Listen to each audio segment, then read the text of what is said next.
So we're now live, and we're streaming across. Oh, I'm better. So we. Can you hear? Am I echoing with you, LaShelle? No. No, you sound crystal clear. Okay then. So just to let everybody know that we're streaming live now through Facebook, YouTube, and Twitter. And if anyone wants to join in any of the chat, if they just want to click on the link that should just be above where we're speaking, just so as if you do put anything in the comments, that we can see who it is, because it'd be lovely to see you guys. I'm so excited to meet LaShelle and finally get her on the Bubble Hub to have a chat. Hi, LaShelle. Hello, How are you? hello, Mandy. Thank you so much for having me on today, and hello to your lovely listeners. How are you all? Yeah, so I don't know if you, just before we start, would like to just tell us a little bit about LaShelle, if that's okay. Yes, so, hi, I'm LaShelle Marlowe of Autism Moms Thrive, and actually on Twitter, it's one character, Autism Mom Thrive. So is it MOM or MUM? MUM. I honor where I lay my head. So it's mom. And I'm just really excited. I've had a power-packed morning, and I like to use positive energy and light because it can be a very frustrating and isolating position in which some of us I just got kind of told off a couple of days ago. We're not actually autism moms because we don't have autism, but that's how I identify with. It can be tough, and I know from our early experience, managing neurodiversity, supporting my all-star, I call her my little shero, and navigating the system with diagnostics and all that. It can be tough. But coming out on the other side of a lot of those things, I just wanted other parents who are supporting their neurodivergent children. I love that word. I'm sorry to interrupt you. I just love I was waiting for you to say the neurodiverse. Yes, because there's so many. When you talk about autism spectrum, but one of the beautiful things about my journey is interviewing other adults who have other diversity. So we want to honor that while we're raising our awareness as parents to support our children, but also to be effective advocates and support our wider neurodivergent community. So that's me. And I just love how when you talk, you're always giving positive vibes and positive ways of doing things. You do touch on the real difficult situations as well, but you always, I love the side of you that gives that you just ooze positivity and support. And when you just speak to people, it's just so endearing to watch. I've watched quite a few of your chats with shall I call it neurodiverse family? Shall we call it? Why not? Yeah, it's just been and so just for anybody that doesn't know, or if they're interested, me and LaShelle, I think it's the first time we've actually kind of, I'd say met in person, but it isn't in person. Sort of connected a bit more like this. We're both part of the Tech Pixies. Were you part of the Cohort 21, LaShelle? I sure was. April cohort. Yay! Shout out to Cohort 21. Yeah, and that was such I just think such a special thing for me. It just totally turned my life around, really, and showed me another way. I don't know about yourself. Absolutely. And it was a defining moment. So there were two things that happened last April.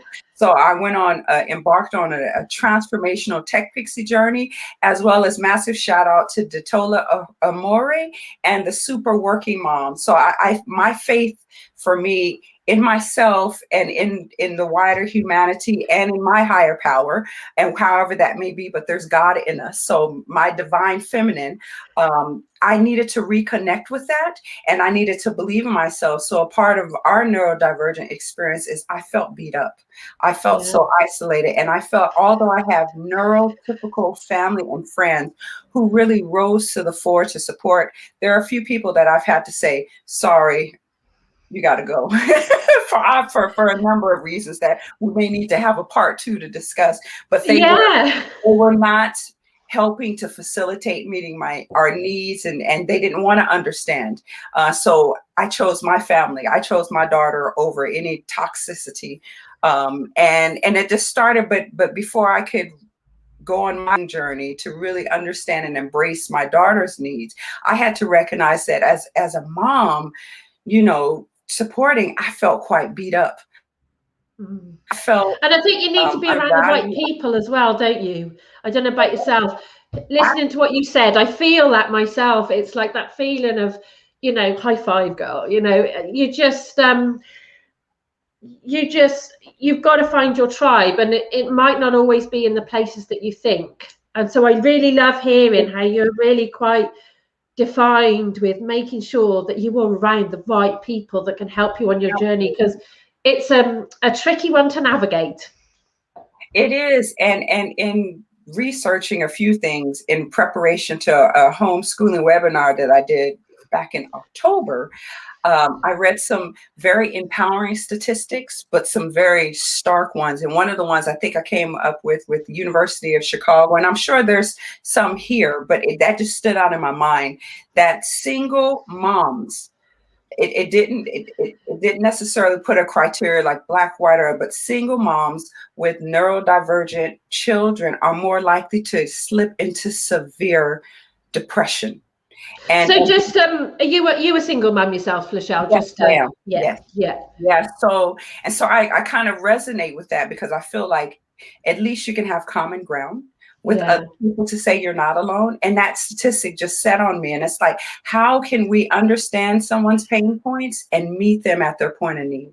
Yeah. So going on to sort of leading a bit on from what you said there about homeschooling, this is a topic that where I've been working and the charities I'm involved in has come up hundreds of times, because there's often parents out there that feel that their children aren't able to they're struggling with the mainstream, and are looking for answers, or not answers, but other options, and I think they feel very overwhelmed often with the homeschooling sort of side of things. So going on from that, so just if you don't mind me just starting, have you always homeschooled your... I haven't.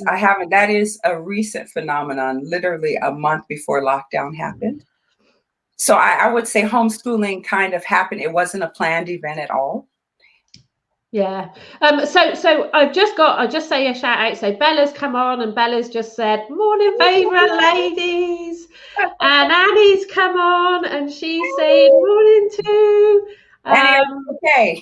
And Bella's just said, yes, she agrees, because I think there's people in the house here, especially me, that's really keen to hear what you've got to say about homeschooling, because I've definitely considered it myself. Yeah. So was it what swayed you to homeschool, LaShelle?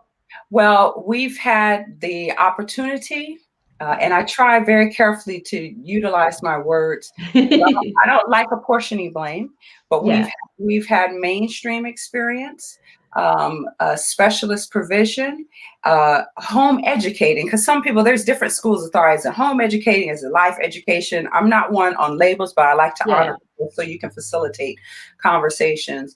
And we're actually getting ready to transition back into mainstream, fingers crossed, for secondary school. And I'd say maybe from not preschool, but from preschool reception all the way up till year 3. A portion of year 3, we were mainstream.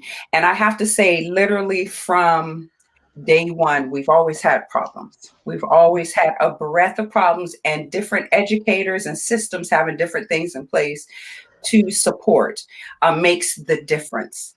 And you would be surprised that you would think sometimes specialist provision would understand, but I find when I look at the back and I remove myself from the emotionalism associated with it, because it's hard not to carry that, because they're your children, that I have to give a big shout out to some STENCOs and to some creative educators that facilitated and held the space, but that wasn't always the case.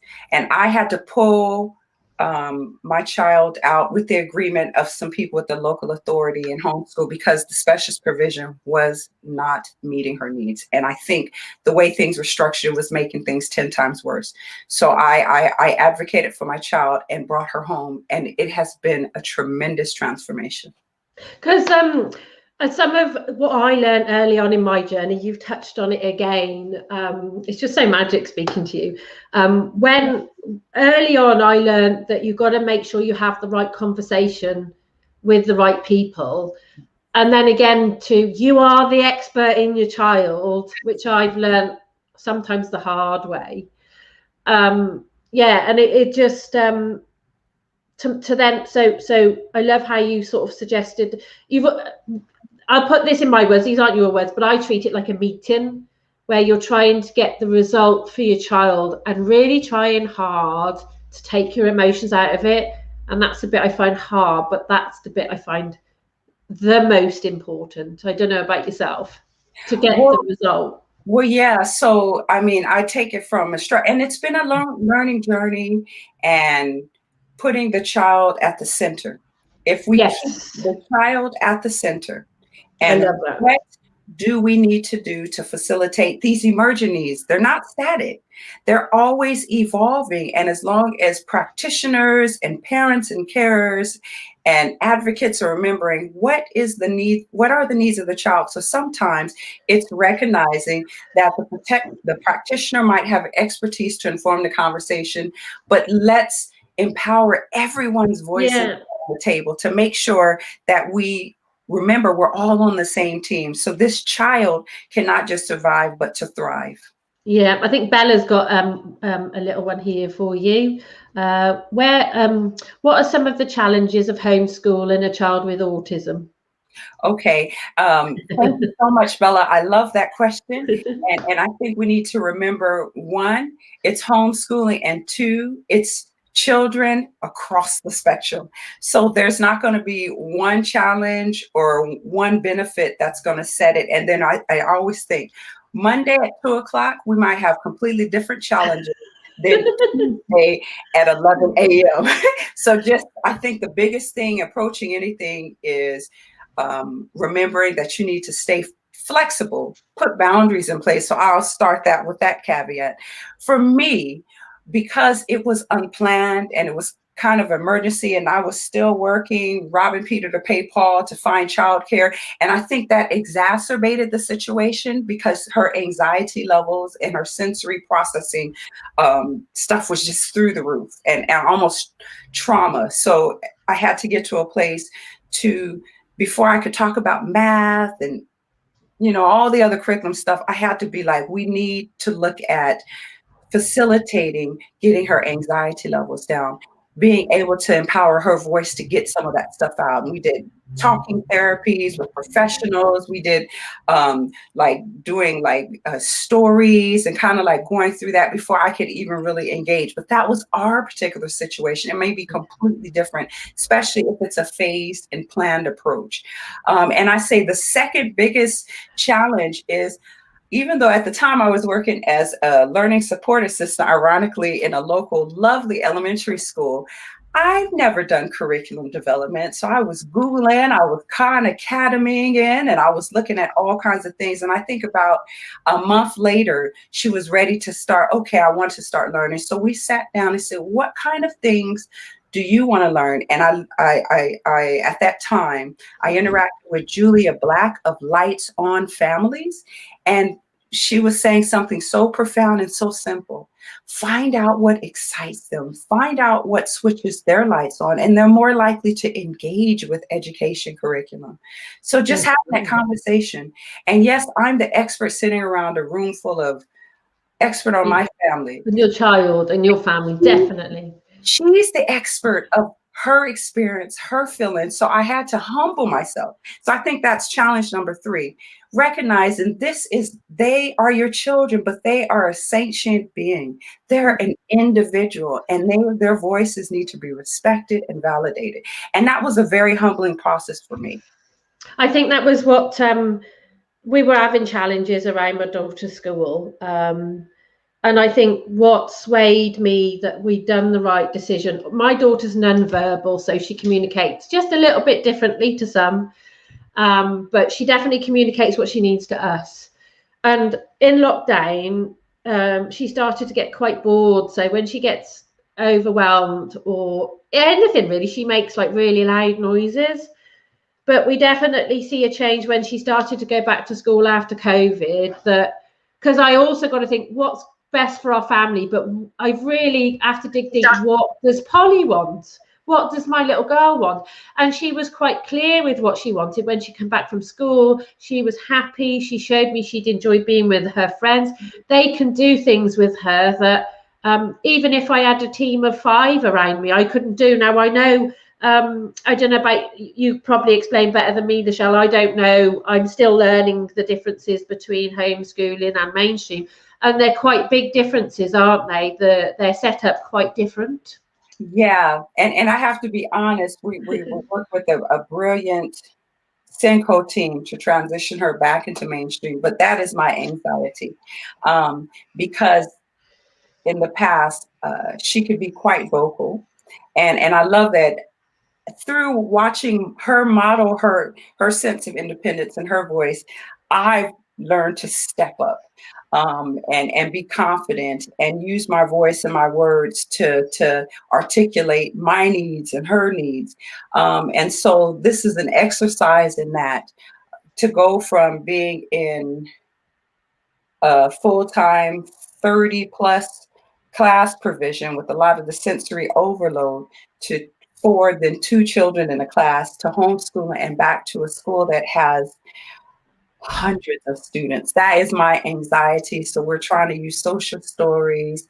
We're asking what kind of therapeutic interventions, occupational therapy, knowing what you're entitled to, and moving that gap from what you may be entitled to, what's in the education healthcare plan.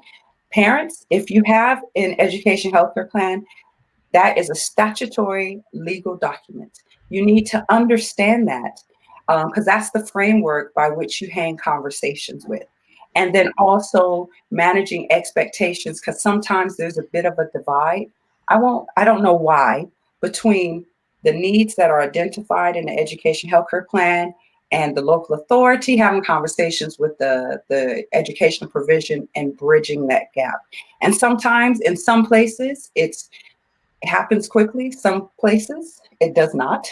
But that's where those skills of advocating and building up a rapport and a relationship with the educational practitioners comes in handy.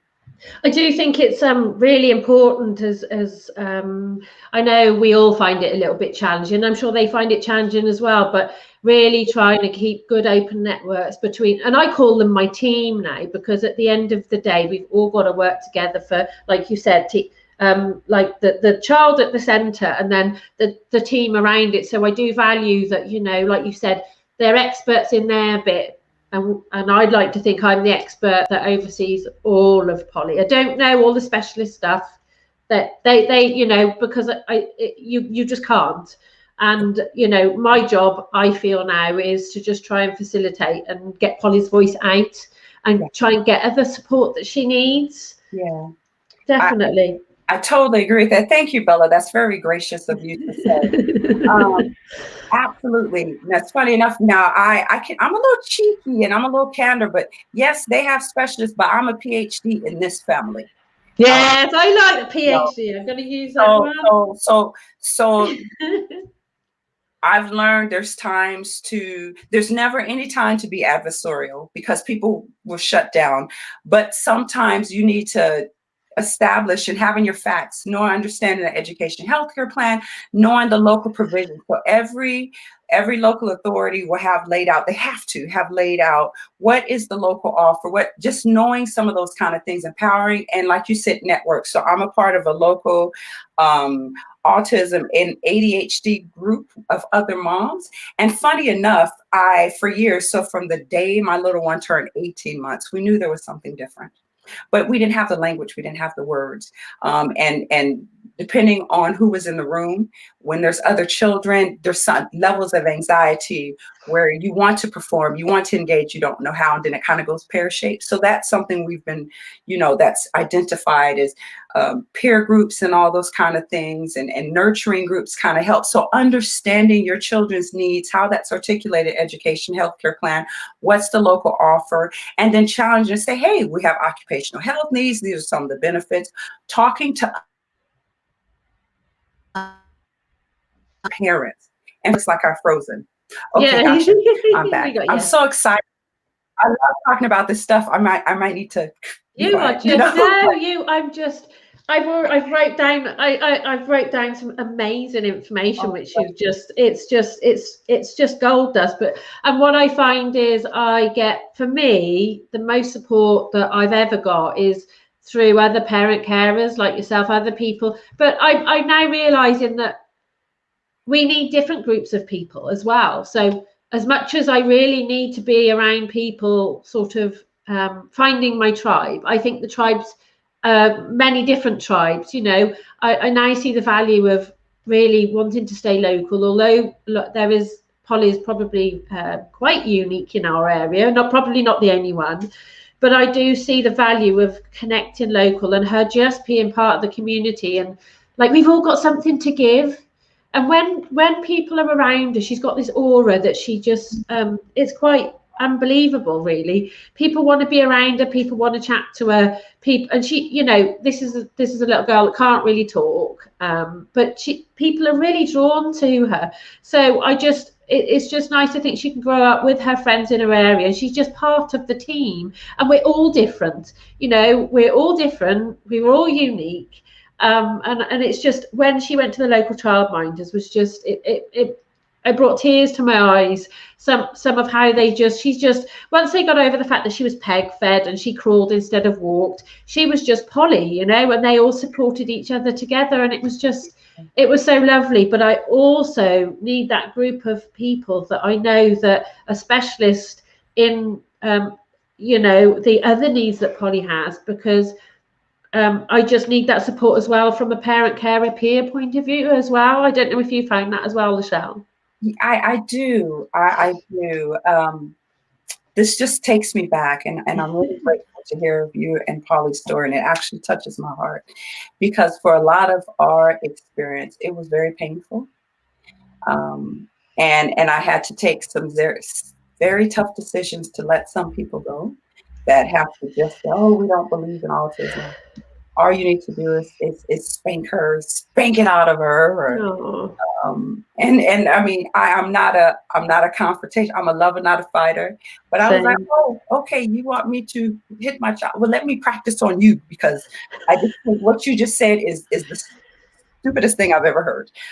So thank you very much. Exit screen left, but I think that's born out of ignorance. And I hold people accountable, because we need to create a world where we're not just tolerant of people who are different. Who are you that someone else needs you to tolerate them? Totally. I totally, for me, it's, I just lost my thought. I was just going to go on from you. I'll bring Bella in now while I get my chain of thought. Bella's got a great question for you. Oh, wonderful. Where do I look for support, Bella? That's I think we sort of touched on it a little bit. Yeah. So for me, through other parent groups, I've linked in with the National Autistic Society and a lot of the documentation. And I know a couple of towns, villages over, I don't know. They've had some really good, they've had some really good trainings online, because obviously the pandemic, but then also Action for Carers Surrey has some amazing one carer, so there could be a range of people in that little group that meets monthly, but then they offer loads of other things. And it reminded me right before lockdown happened, because we have a bit of diagnosis with pathological demand avoidance. So I met a lovely person and we had an initial consultation. So that helped me understand. So those kind of resources. And funny enough, the universe is so beautiful and is so giving. My neighbor, who I can see her in front of her house, her little one has a similar diagnosis to my little one. And just having a cuppa, well, we drink a lot of wine before the lunch. I like that. Yeah. Just having a cup. Sometimes we talk autism, but sometimes it's like, I am more than just the letters of my child's diagnosis. And I don't want to talk about, I want to talk about what we're watching on Netflix. And so having other group members that are outside of the spectrum stuff is really, I have a really fantastic. Oh, you froze again. Oh, she's been like my number one. Oh, sorry. It's She's okay. been like my biggest advocate. And she's been so wonderful.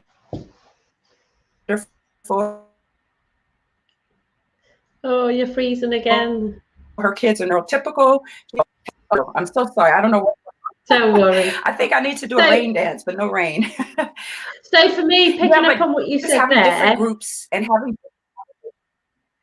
Yeah, I met up with a group of friends, and it was so powerful on Saturday. I hadn't been out for a long time, and they haven't got children like Polly, but they know people or family members with extra needs. And I just had the most wonderful sit down, play in the park, chat with these amazing people. One of them knows me quite well and knows all of Polly's needs, even knows to the time she's fed and things like that. So, I mean, it was just a breath of fresh air, you know. I don't know about yourself, but often I've been to childcare provisions or child places where children play. I'll walk in there, I'll spend all of my time doing things with Polly. I won't have a conversation with anybody, and I'll go and I think, oh, well, that was really nice, but I didn't speak to anybody.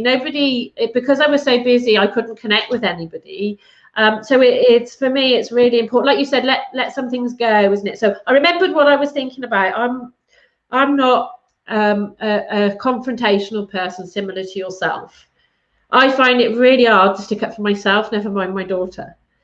But if I don't stick up for her, nobody does. So I've really been confronted these last 5 years with really advocating for my daughter in the right way. So I totally get when you said that, sort of like really sort of hit me there. It was like, yeah, I get that. And, you know, I've had situations where I feel I've had to fight for my daughter's life, you know, and I've had to do it with kindness, respect, and everything else. And, you know, I might not have got the result I wanted at the time.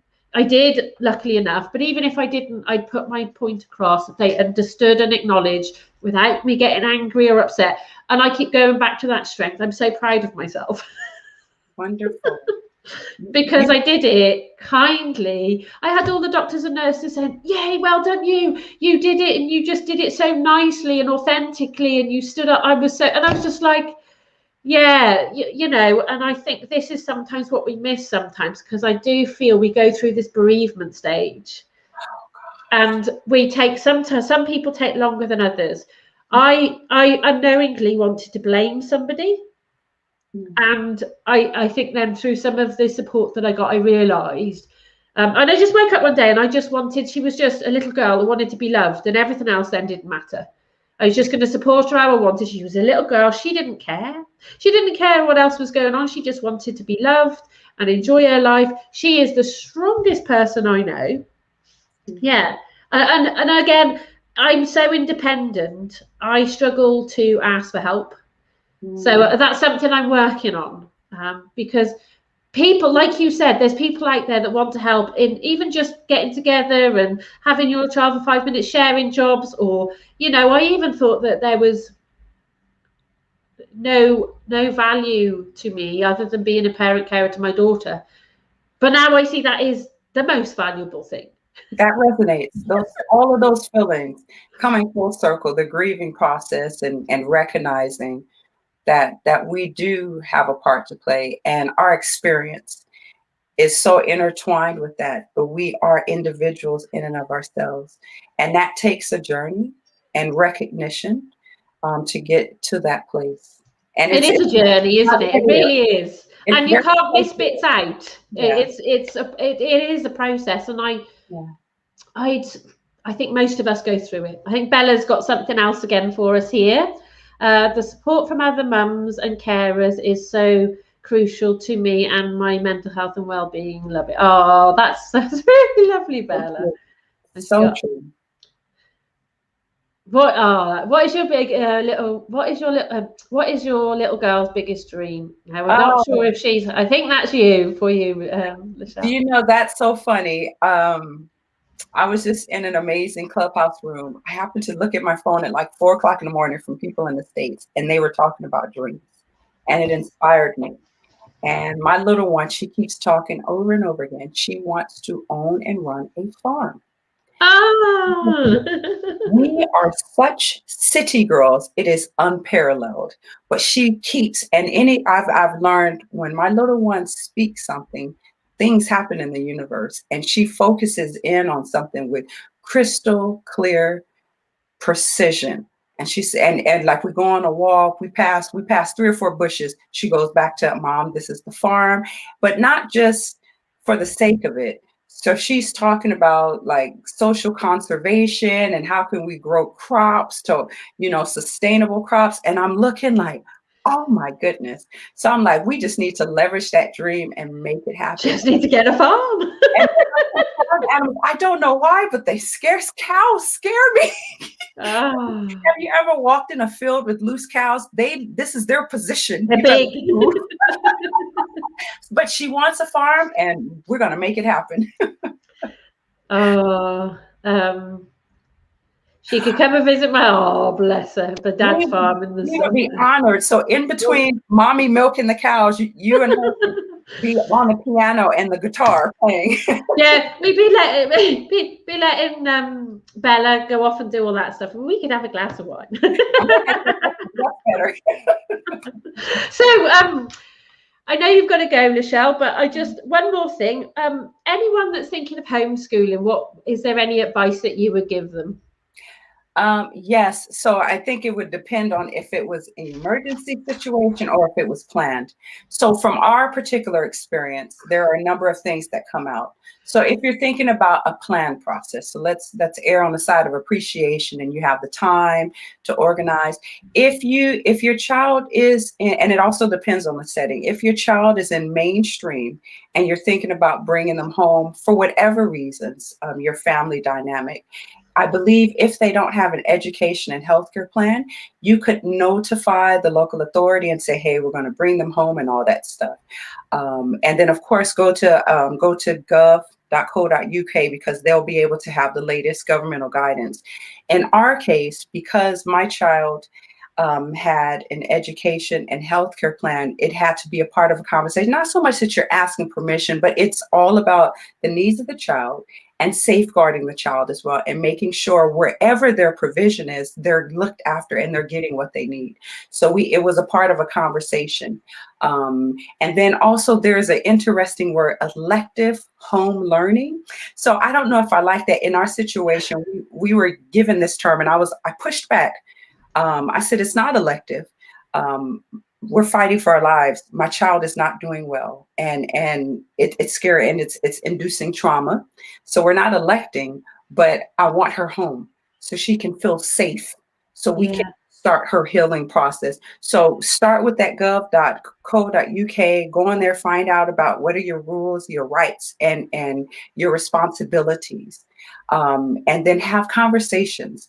And then also there are so many, I think because it wasn't planned for us, I didn't realize, and I was pulling different things together, but there are so many home learning provisions, curriculum, the national, then you have some things called the School of Life, where you are allowing your children to engage in things that they care about, and you can wrap learning. You don't have to do the national curriculum. So just do your due diligence. I think it is so different. I've looked into it, and I actually like, the more I look into it, I like what homeschooling is about. I know it's not for everybody, and I don't think it's for us at this stage, and I don't know as if it particularly could be for us, because my daughter's got so many complex needs. But I love the different structure, and I love how it is. It's not 9 till 5. I love how it's like learning through doing, and there's lots of ways that you can learn, and it is totally structured different to the school. And it's definitely something that's on my radar. I'd like to do more research about, because I think it's an area which isn't as well known, and the information is there, but it can be, well, not overwhelming. It's just different. It is very And different. just getting all of them, like you said, I love what you said about, I think when you've got a child with any sort of needs, it's really good to go and know and find out what your rights are. Yes. I think that's so important. And responsibility. Yeah. Because and then also another example, if I may. Carry on. Locally, I think you're looking at the child's needs, but you also need to look at all the other family members within the household's needs as well, and balancing that. And most importantly, the caregivers, because you will be effectively responsible for making sure to identify the needs, structuring curriculums. And it's not like you have to give a progress report and all that stuff, but you want to make sure that you're doing your due diligence. And as thousands, millions of people around the country and around the world have found out, homeschooling is not for everyone. I had my neighbor, she was, I almost thought she was serious. I think she was at the school gates on March 8th at 6 o'clock in the morning, like, right, you guys are going back to school because this is not my bag. And to recognize that's not a failure or anything. It's just you play to your strengths. And then lastly, have that network, because basically you're in with your child. You're not going off for tea, you're not taking the tube, you're in the house with your child. You need to have outlets as the caregiver as well. That's super important. I've seen some amazing, not just with children with extra needs though.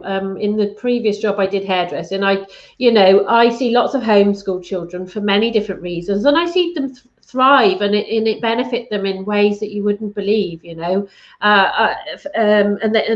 homeschool for many different reasons. And I gotta say, it definitely intrigues me. I'd like to find out more, even if it wasn't something I did myself. I just find that it really interesting. Wonderful. Thank you so much, LaShelle. We've gone a bit over time. Thank you so much. I could talk to you forever. It's been amazing. I can talk for England and the United States of America. I'm gonna work on that. So if anyone wants to get in touch with you and know a bit more, would you just remind us how they could get in contact with you? Yes, so on the screen, if you can see it, I'm mainly on Instagram at Autism Moms Thrive, but we're also, I just started a TikTok account, LaShelle Marlowe, Autism Moms Thrive, Meet the Marlows. So just being honest with our account. I am on Facebook, but not as much. So catch me on Instagram at Autism Moms Thrive. Thank you so much. That has been absolutely amazing. Thank you so much for coming on. Thank you for the invitation. I feel really honored to be with you today. I've really enjoyed it, and I love watching and being part of your world. So thank you so much. Okay, Mandy, you guys have a beautiful week.